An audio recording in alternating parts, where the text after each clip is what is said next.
सांगलीच्या upper police अधीक्षक श्रीमती कल्पना बारवकर यांच्यासह 6 जणांना महासंचालक सन्मान चिन्ह 2025 या वर्षासाठी उत्कृष्ट सेवेबद्दल दिले जाणारे पोलीस महासंचालक सन्मान चिन्ह सांगलीच्या अप्पर पोलीस अधीक्षक श्रीमती कल्पना बारवकर यांच्यासह 4 पोलीस अधिकारी आणि अंमलदारांना जाहीर झाले आहे।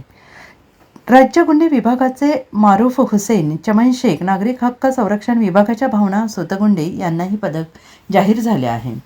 महाराष्ट्र दिनाच्या पूर्वसंध्येला हे सन्मानचिन्ह घोषित करण्यात आले असून उद्या त्यांचा औपचारिक गौरव होणार आहे।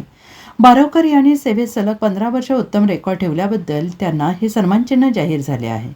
मिरज शहर पोलीस ठाण्याचे पोलीस निरीक्षक किरण चौगले यांना 15 वर्षाच्या उत्कृष्ट सेवा कार्यकाळासाठी सन्मानित करण्यात आले आहे। स्थानिक गुन्हे अन्वेषण शाखेचे पोलीस हवालदार सागर टिंगरे, अमरीशा फकीर यांनाही सन्मानित करण्यात आले आहे। पोलीस अधीक्षक तुषार दोशी आणि अप्पर पोलीस अधीक्षक श्रीमती कल्पना बारवकर यांनी सर्व सन्मानचिन्ह विजेत्यांचे विशेष कौतुक केले आहे। Bureau report SBN Marathi, Sangli.